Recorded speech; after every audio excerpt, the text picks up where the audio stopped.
convoy from the World Food Programme through to Simera. We welcome also the creation in the region of an emergency coordination centre. We hope that its establishment will help implement the plan to send to Tigray 100 lorries carrying humanitarian assistance every day, and also resolving the situation of Eritrean refugees who are in particularly dire straits. We are convinced that in order to address the situation, it is necessary, first and foremost, to depoliticize the North Ethiopian humanitarian file.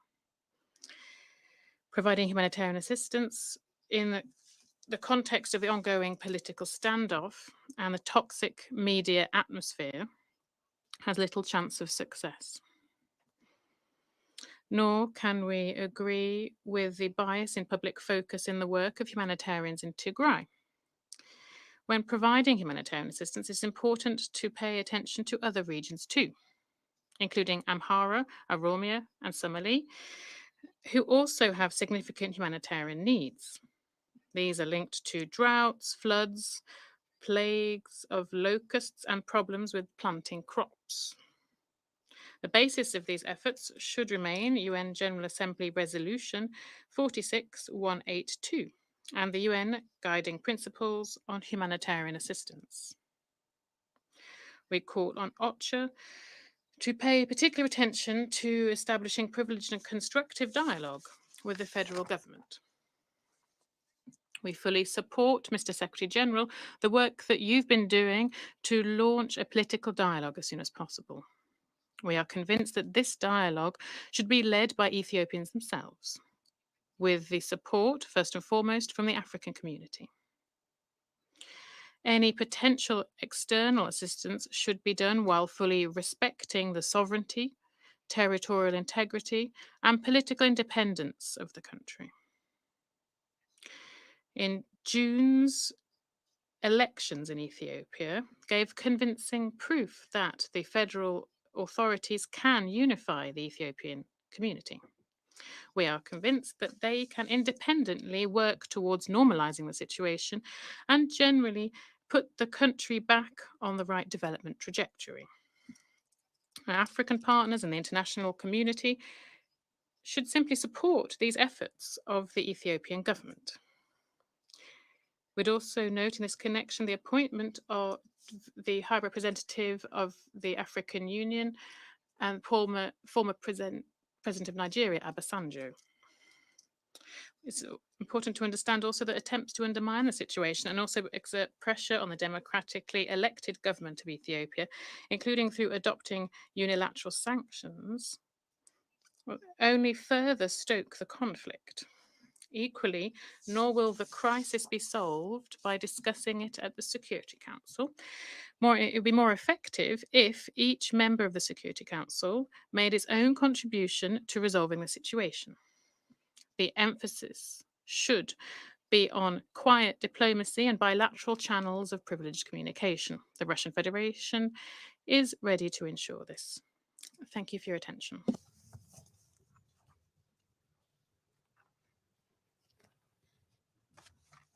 I thank the representative of the Russian Federation for his statement, and I now give the floor to the representative of China. We have the floor, please. 主席先 Mr. President, I thank SG Guterres for his briefing and welcome the presence of Ambassador Ahmed, permanent representative of Ethiopia, to this meeting. At present, the situation in Ethiopia is facing many challenges. Maintaining peace and stability of the country and ensuring peaceful coexistence of all ethnic groups is not only in the common interests of the Ethiopian people, but also vital to peace and security of the Horn of Africa. It is also the goal that the international community makes joint efforts for. We hope all parties in Ethiopia will resolve conflicts and differences through political dialogue, ease tensions, and avoid further escalation of conflicts, so as to create conditions for achieving peace and reconciliation. China welcomes the Ethiopian government's recent efforts in alleviating the situation in Tigray and neighboring areas. In the meantime, affected by conflicts, the humanitarian situation in some Ethiopian states has become increasingly grave, and humanitarian needs in states such as Amhara and Afar have increased. We hope all parties in Ethiopia will continue to make efforts to expand humanitarian access and ensure the timely delivery of humanitarian goods to its people. China has provided emergency food assistance to the Tigray region, and we call on the international community to step up humanitarian assistance. International humanitarian agencies, while carrying out their work, should uphold the guiding principles of the UN for humanitarian assistance and respect the sovereignty of Ethiopia. China firmly supports Ethiopia's efforts in safeguarding national sovereignty and unity, and will continue to support the Ethiopian people in achieving national peace, stability, development, and prosperity. We hope the international community will support the Ethiopian government in achieving a comprehensive and lasting ceasefire and effectively promoting national reconciliation. China opposes interference by external forces in Ethiopia's internal affairs in the name of human rights and humanitarianism. We support the AU and the regional countries to resolve African issues in the African way and welcome the appointment of the former ambassador of Nigeria, Obasanjo, as the High Representative for African Affairs of the AU. We hope the UN and AU will strengthen their collaboration and jointly play a constructive role in promoting reconciliation among all Ethiopian parties through dialogue. The unilateral sanctions imposed by individual country on Ethiopia are inconsistent with the international law and the basic norms of international relations. Instead of resolving conflicts, they will only interfere with the political settlement. China believes the Ethiopian government has the ability and wisdom to handle its internal affairs well, and firmly believes the Ethiopian people can overcome difficulties and tackle the current challenges. China stands ready to work along with the international community to support Ethiopia's commitment to national unity, restoration of stability, and achievement of development. Thank you, Mr. President. I thank the representative of China for his statement. And I now give the floor to the representative of Mexico. You have the floor, please. President, thank you very much. I would like to start, as others have done, by expressing our deep condolences to the families of the victims who lost their lives in the attack recently in Kabul. Mexico would like to thank Ireland, the United States, Estonia, France, Norway, and the United Kingdom for convening this session. We also thank the Secretary General for his frank briefing. Frank, whilst worrisome, and we thank him for his efforts and dedication to the situation in Ethiopia. We would also like to welcome the representative of Ethiopia. In just a few months, President, it will be a year since the beginning of the hostilities in Tigray. The conflict has left thousands of civilians dead, displaced around 2 million people, and hundreds of thousands more are facing famine. Over 90% of the population requires some level of humanitarian assistance. Against this backdrop, we are particularly disquieted over reports stating that clashes have extended to the Afar and Amhara regions, increasing the number of internally displaced and the need for additional assistance.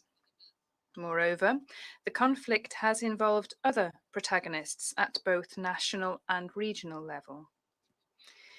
Ethiopia is a friendly country to Mexico, and we are bound by historic and fraternal links. Ethiopia has played a key role in the stability of the Horn of Africa for decades. As well as being the headquarters of the African Union, it's an important troop contributor to peacekeeping efforts.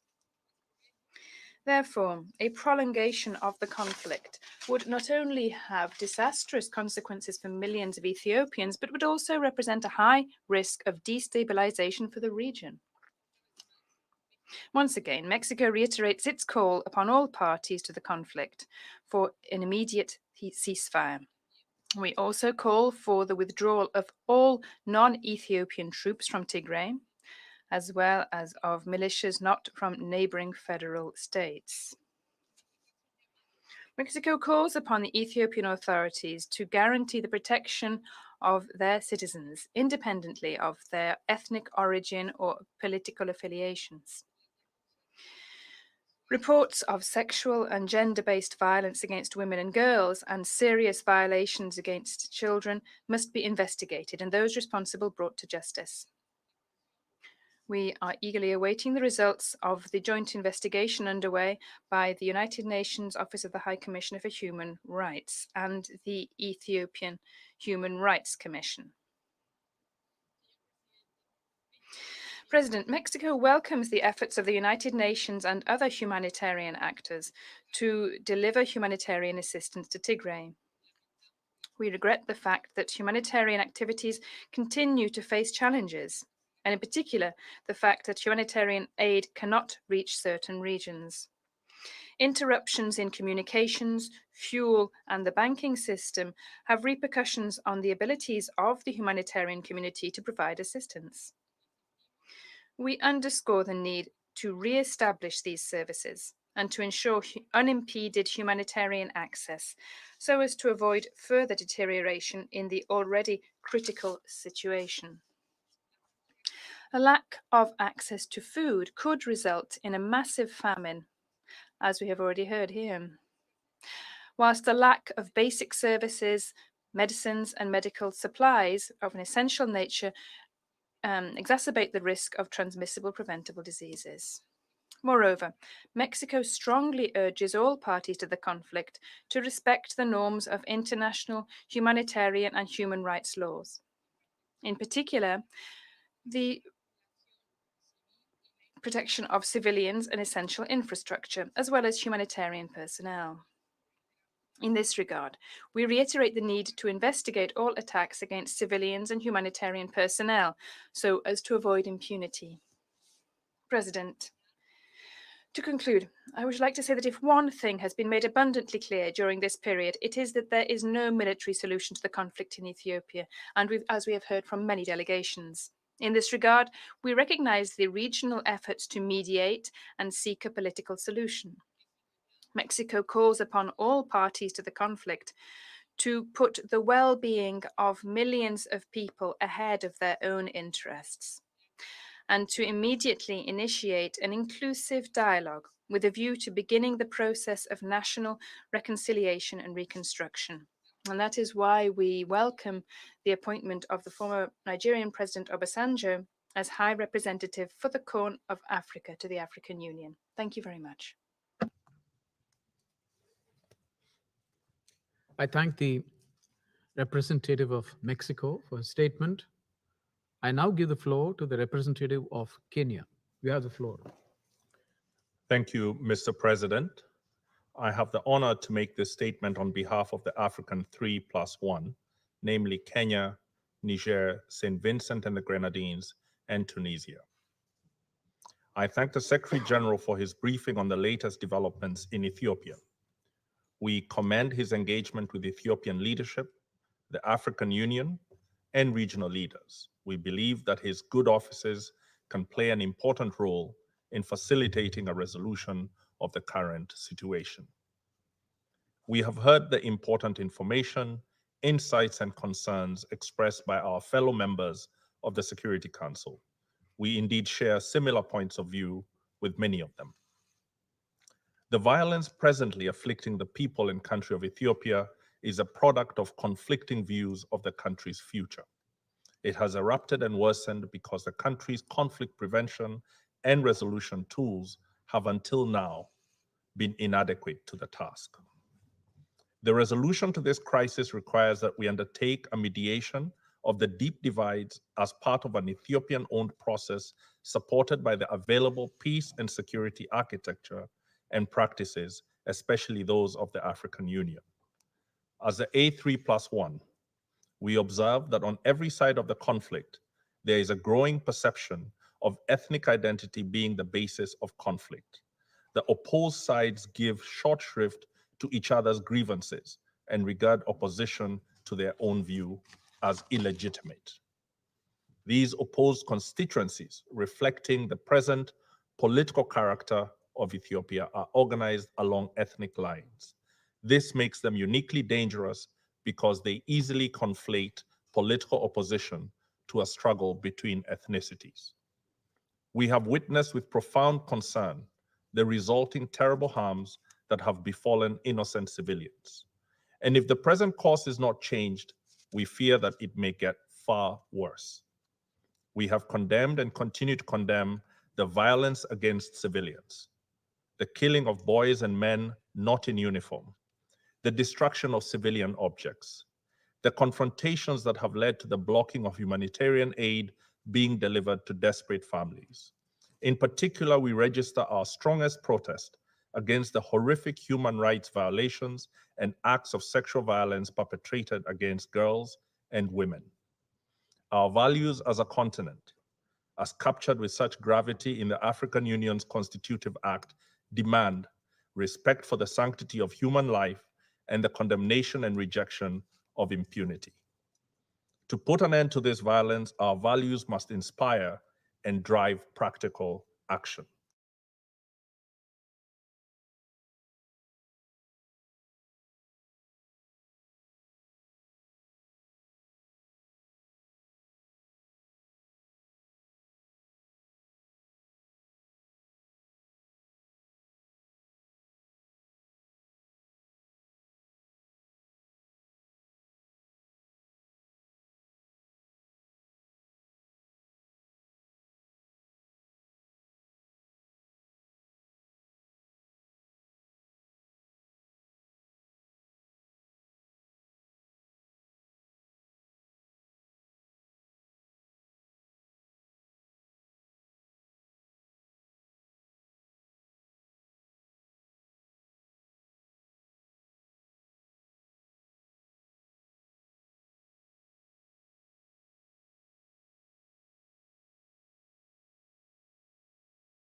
Africa's peace and security architecture underpinned by our Constitutive Act. Foremost among those mechanisms, and one that is available to Ethiopia immediately, is the right of member states to request intervention from the Union in order to restore peace and security. We welcome the appointment by the chairperson of the African Union Commission of former President Olusegun Obasanjo as a High Representative of the Horn of Africa region. His mandate is to promote peace, security, and stability on behalf of the region. We urge all regional leaders and the broad international community to lend him every assistance, particularly as he supports a peace process in Ethiopia. That process must promote and protect human and people's rights. It must be clear in assuring the sovereignty, territorial integrity, and independence of Ethiopia. It should be genuinely inclusive to promote unity, solidarity, cohesion, and cooperation among the peoples of Ethiopia and the Ethiopian state. To allow space for it, we therefore urge the government of Ethiopia to remove all legal, administrative, and security barriers to a political dialogue. No matter what has come to pass, the government needs to acknowledge the existence of legitimate grievances and to understand that they must be resolved peacefully. We must also pronounce our concern and caution about the rallying of the civilian population to the conflict. Though it may be intended to marshal the patriotic spirit of the people, it can lead to an uncontrollable spiral of violence and bloodshed. There are those who will take it to be an invitation to acts of collective punishment against civilians. This is the time for leadership to urge calm, to give confidence that the country has the ability to overcome even this greatest of challenges with its growing democratic instincts. To the armed actors in Tigray, the TPLF or the TDF, we urge the withdrawal from neighboring regions and a halt to the rallying of other armed actors. The further they advance outside Tigray, the greater the danger to the people on whose behalf they claim to be acting. Escalating political tensions in other parts of the country will not solve the crisis. It will only widen the divide. The TPLF must leave no doubts lingering that they will ever play any part in compromising the political independence and territorial integrity of Ethiopia, which all members of the African Union are obliged to defend. In addition, we recommend the spirit of the following steps to all Ethiopian leaders, understanding that they are not easy to implement. One, make immediate announcements to all citizens and to all militia and armed units that the targeting of civilians, and particularly women, is unacceptable and must stop immediately. Two, deconflict military movements in Tigray, Afar, and Amhara to enable unfettered access to humanitarian aid before famine returns to any part of Ethiopia. It is important that lines of communication between military leaders be opened for this purpose. Three, announce a willingness to stop hostilities and to engage in ceasefire. Four, for the parliament just voted into office, peace cannot be made with a political movement that has been labeled as a terrorist group.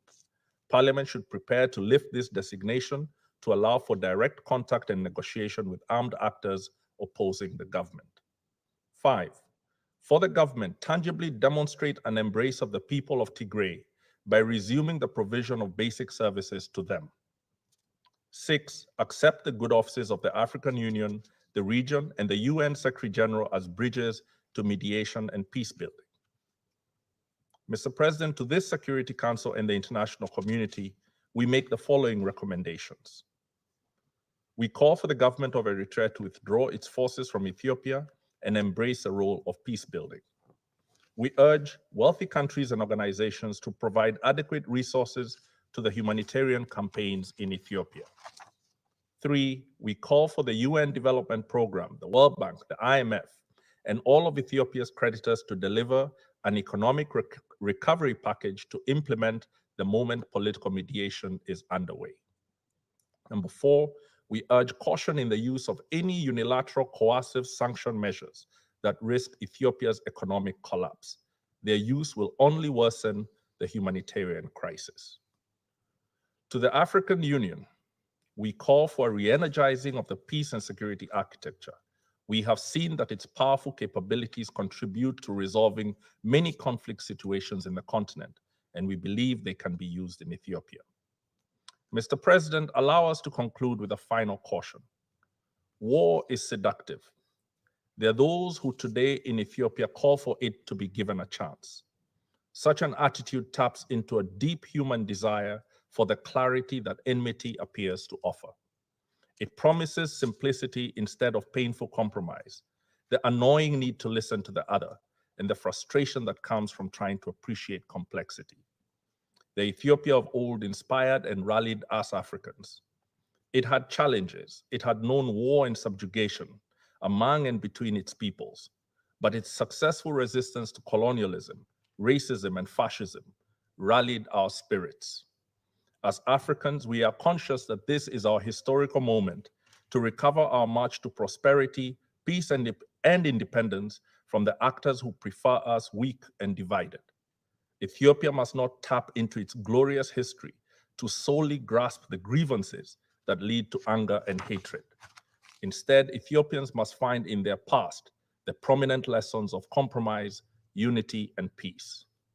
We appeal to the leaders and people of Ethiopia to understand that they cannot break each other's spirits and succeed in building a united and prosperous country. I thank you.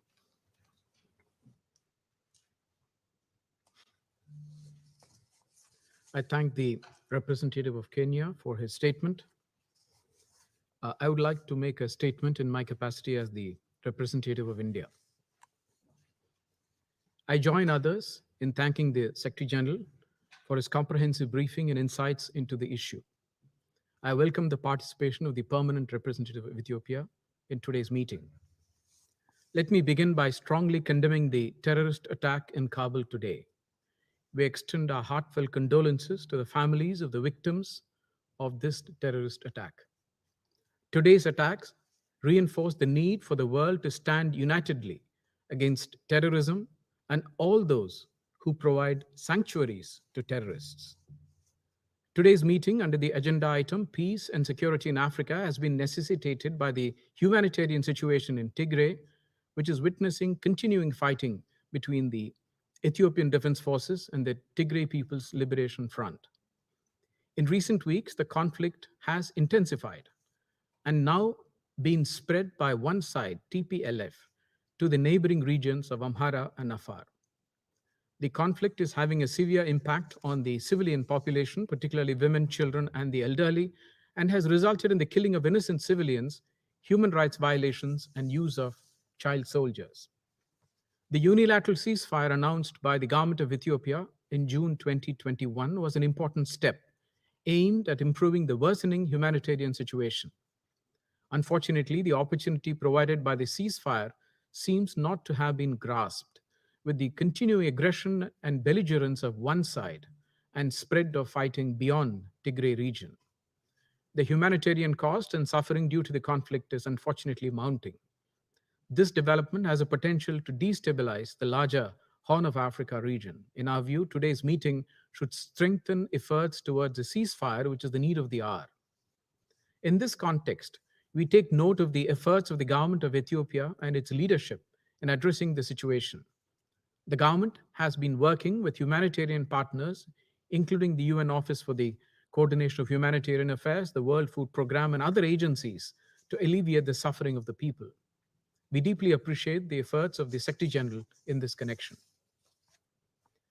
The humanitarian access has been improving progressively with more convoys reaching the areas in need. This is demonstrated by the statistics provided by OCHA and WFP. The communication and coordination between the Ethiopian authorities and humanitarian agencies has improved significantly in recent weeks. We welcome the establishment of a regional emergency coordination center in Semera, comprising federal institutions, regional counterparts, WFP, and UN OCHA to facilitate the movement of trucks along Afar routes to Tigray and to coordinate emergency assistance to displaced people. We urge sustained close coordination between humanitarian agencies and the Ethiopian authorities to bridge the remaining gaps.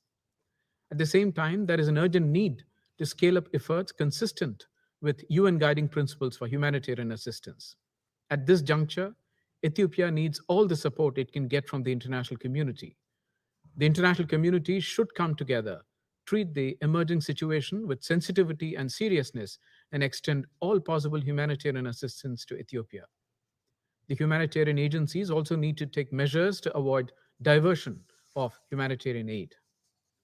The government has undertaken investigation into cases of serious human rights violations, including through joint investigations with the Office of the High Commissioner for Human Rights. We strongly denounce and condemn all atrocities committed by armed groups against civilians, including children. Those responsible for human rights violations and sexual violence perpetrated in Tigray should be prosecuted. For decades, Ethiopia has been an engine of economic growth in the Horn of Africa region.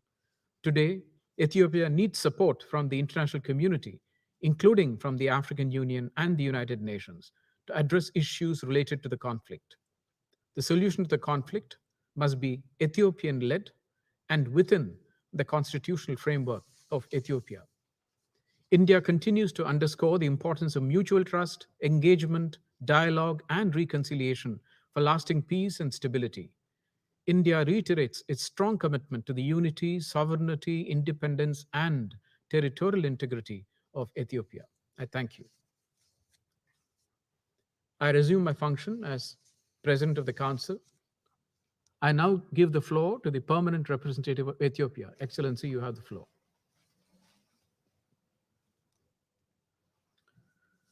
Mr. President, thank you for allowing my country's participation in this meeting. I thank the Secretary General Antonio Guterres for his briefing, and I acknowledge the presence of Under-Secretary General Martin Griffiths.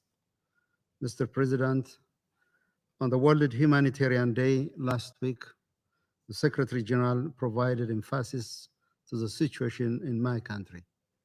The government of Ethiopia appreciates the good faith engagement by the Secretary General. We appreciate the Secretary General call for ending the suffering of the Ethiopian people. This same objective will continue to drive the efforts of the government of Ethiopia, as was the case in the past 9 months following the treasonous and unforgettable attack against the northern command of the Ethiopian National Defense Force by TPLF. Excellencies, in previous discussion on the situation of my country, I tried to give a broader perspective on the problem where we are facing. The current state of affairs in Ethiopia did not transpire overnight. They were in the making long before the TPLF unleashed attack on the northern command of the NDF in the dark hours of November 4. The genesis of the current conflict goes back at least 3 decades ago.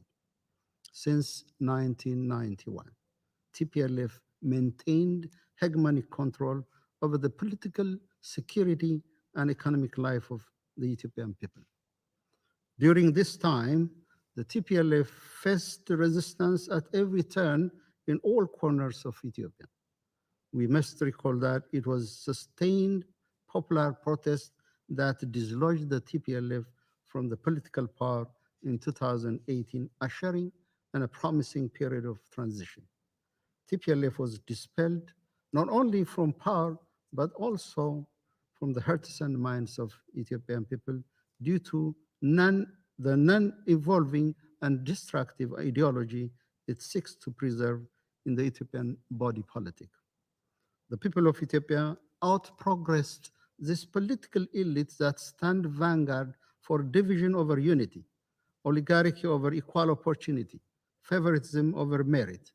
When it lost power, the TPLF retreated to Tigray, taking our people in Tigray as hostage, because as the saying goes, for those accustomed to privilege, equality feels like oppression.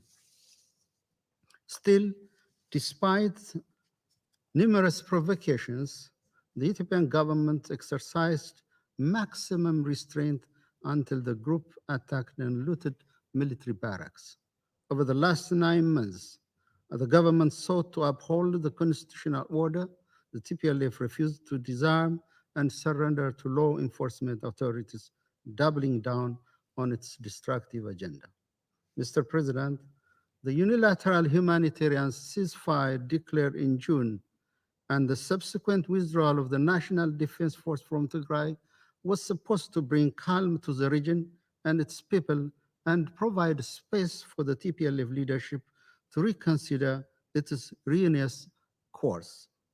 Our plan was to allow a peaceful farming season in Tigray. It was supposed to pave the way for the uninhibited flow of humanitarian assistance for the people in need. If it went according to our plan and vision, the ceasefire would have allowed us to embark on rebuilding and reconstruction in the region, and the repair and reconnection of infrastructure and economic apparatus disrupted by the TPLF. Also, children in Tigray would have already begun preparation for the 2014 school year. It is 2014 in Ethiopia, it is 2020 in the Gregorian calendar, that is set to begin next September. We had also wished for members of the TPLF that showed signals of willingness for peace to successfully advance their position and convince their peers to abide by the law and follow the path of peace. The government's commitment for peace was given no regard by the TPLF, who called the ceasefire a joke, and also by members of the international community that tolerated, enabled, and condemned the group to follow its destructive path. The repeated plea for ceasefire was ignored, and we now have Ethiopian children in Tigray subjected to forced recruitment to serve as cannon fodders. We also see aid distribution conditioned to parents giving away their children to war. Not only farmers in the Tigray region, but also those in adjacent Afar and Amhara region are now unable to farm their land, exposing them to the indigeneity of receiving aid to sustain their family. Hundreds of thousands in Afar and Amhara region are displaced and have sustained irreparable damage for their well-being. In absolute disregard for the well-being of people and in greedy pursuit, whatever is there to be acquired by creating mayhem on the very people it purports to stand for, TPLF blocked humanitarian aid. The group also engaged in formalization of fronts between internal and external actors bent on destabilizing the great nation that is Ethiopia. In this regard, we see a clear coordination between these internal treasonous elements and external actors from near and afar that have opened a multidimensional offensive to obstruct Ethiopia's right to use its natural resources. Mr. President, as to humanitarian assistance, the government of Ethiopia is fully cognizant of its obligation to its citizens. Sensationalization and politicization of our situation doesn't inform our response. We will continue to deliver on our obligation using all means and allocating all available resources. In this regard, the government of Ethiopia first is committed to hastening clearance of humanitarian convoys. In fact, we are committed to reducing the number of checkpoints and to fast-track scanning process. We are working with partners to introduce modern scanning technology. Second, we'll continue to consider requests for humanitarian flights. World Food Program and the National Disaster Risk Management Commission are administrating their humanitarian flights with no impediment. Third, we'll continue to provide cash and manage it in a predictable and sustainable manner for all humanitarian agencies. Similarly, the resumption of public service requires peace and rule of law in Tigray. These essential services cannot be reconnected while the group that today killed 33 infrastructure operators and engineers, looted aid, diverted aid, and confiscated humanitarian convoys continues to persist on its destructive path of war. Mr. President, our goal is peace. Unfortunately, the TPLF is standing between Ethiopia and peace. TPLF is not the victim, it is the culprit. The people of Ethiopia, especially those in Afar, Amhara, and Tigray region, are living under undeserved and insufferable conditions. We are started by everyone that appears to have been calling for peace and pressure the government for suspension of its law enforcement operation, to later on tolerate and ratify through their reticence the expansion of violence and mayhem by the TPLF. Our plea to all, with a sincere wish to help us realize peace, is to put pressure on this lawless group to stop its criminal advance, to abandon preparation for combat and abide by the laws of the country. The group must also irrefutably delink itself from internal and external sponsors and affiliates. As to the international community, we ask you to remove the actual or perceived support emanating from your side that this group feeds off. It has to only comply with the requirements set by the government and free the people of Tigray from its egoistically grip. Absent compliance with the laws of the country, the government of Ethiopia will apply and any means necessary to ensure law and order. Regarding some of the unsubstantiated assertions we heard today, we call upon members of the Council to be cautious about facts and misinformation that has dominated the scene. There is no discrimination based on any ground, including ethnicity, religious, or any other background. We're not people with less moral. We're people of values. We survived for centuries through social cohesion. We built unity while honoring differences. The Ethiopian reform is all about how to strengthen our unity and live in harmony. The reform is not to learn to die through ethnic divisions, as has been professed, propagated, and implemented by TPLF for over 30 years. Mr. President, I would like to use this opportunity to express our gratitude for all of you who stood with us in times of our need. At the same time, we respectfully assert our sovereign integrity as an ancient, independent African country on a constant strive to overcome its challenges. In this regard, I would like to underscore the severe mentality that seeks to undermine the sovereign right and responsibility of states of their own security and well-being of their people have proven harmful in very many instances. We only hope the right lesson are learned. Evidently, Ethiopia is not a country that allows delegating the shaping of its future. The international community has witnessed undue foreign pressure and interference is not appreciated by a soul in my country. And after the fact regret and admission of failure in foreign policy will not help. Hence, we call on everyone concerned to work with us. We are ready to work with all well-intentioned partners. I thank you, Mr. President.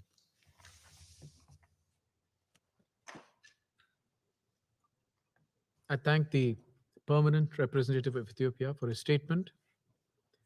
There are no more names inscribed on the list of speakers. I'll now adjourn the meeting so that the Council can continue its discussions on the subject in closed consultations. And I would request observers to kindly exit the chamber as soon as I adjourn the meeting. Meeting is adjourned.